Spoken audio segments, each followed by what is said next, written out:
in this patchwork jacket design, the two patchwork panels have been joined together with this section in the centre, and because I've used short rows to create a wedge shape here, the join is at this point here. So if I turn it over, you probably can't see it that distinctly anyway, but this is where I worked a 3-needle cast off join.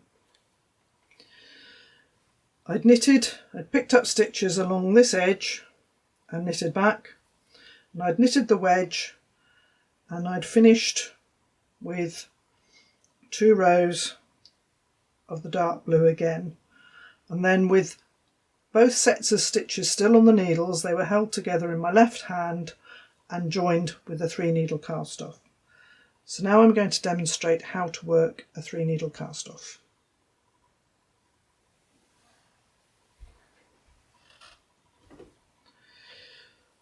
So I'm going to be using a sample where I've already knitted a wedge, and I am working in different colours. I've got 2 pieces of knitting here. At the moment they've both got their right sides facing me, so I can tell it's the right side because I've used the knit cast on, and I have a tail end on this piece which is at the left hand end of the piece of knitting, and the same on this piece. I want to do my 3-needle cast off so that it's on the wrong side of the knitting. So I'm going to turn this piece around and push the stitches to the other end, as I happen to have circular needles. So now the right side is next to the right side on this piece. So it's very important to make sure that you have got your pieces facing the way you want them to. You can work this cast off as a decorative edge, giving you a chain finish on the right side of the knitting, but in this particular situation I'm working it so that the cast off will come on the wrong side of the knitting. I've got my 2 sets of stitches which are being held in my left hand.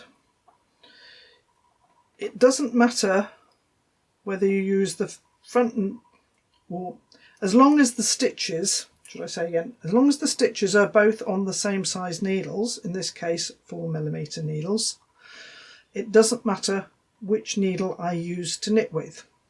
However, if you had to put some stitches onto a different size, a smaller needle, because you didn't have another needle of the same size to hold them, you must make sure that when you work the cast off, the needle you are knitting with is the correct size for the fabric that you have been making.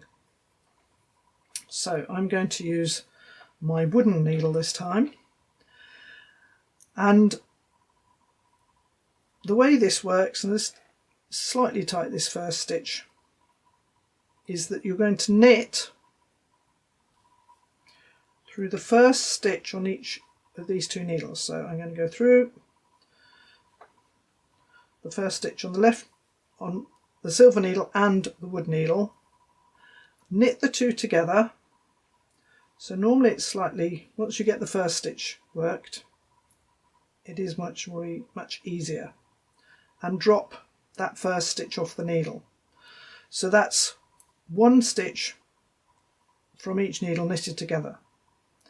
I'm now going to knit the next stitch from each needle together, drop them off the needles, and then work a normal chain cast off by using either, it doesn't really matter, whichever point's more convenient for you, to lift the first stitch over the second stitch and off in a normal chain cast off. So we're going to knit the first stitch on each needle together and then lift one stitch over the other from the right needle to work a normal chain cast off. So you want to make sure you go into the stitches cleanly, drop both stitches off the needle and then lift one stitch over the other in a normal cast off.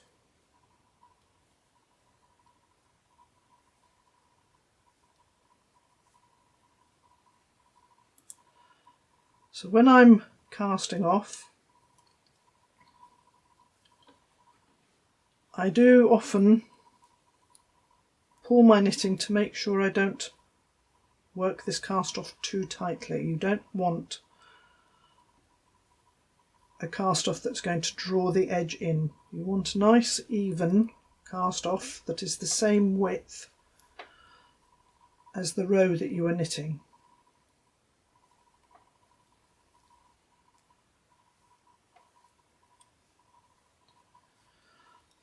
So as you can see, I'm knitting through the end stitch on the left needles to knit them together, and then passing the stitch that's already on the right needle over in a normal chain cast off.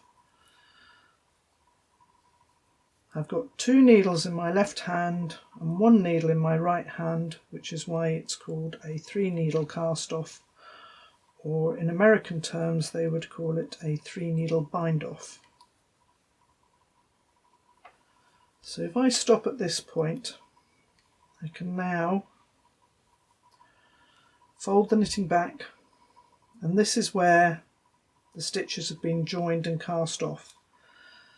And in garter stitch it disappears into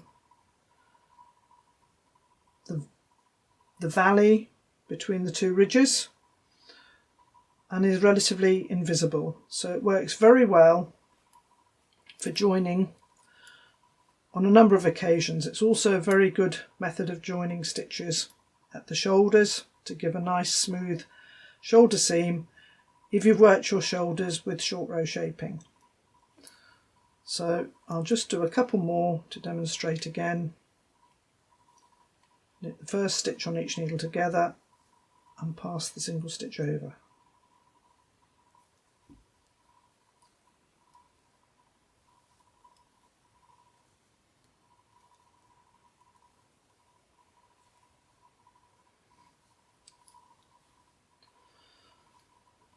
So that is a 3 needle cast off to join 2 pieces of knitting together.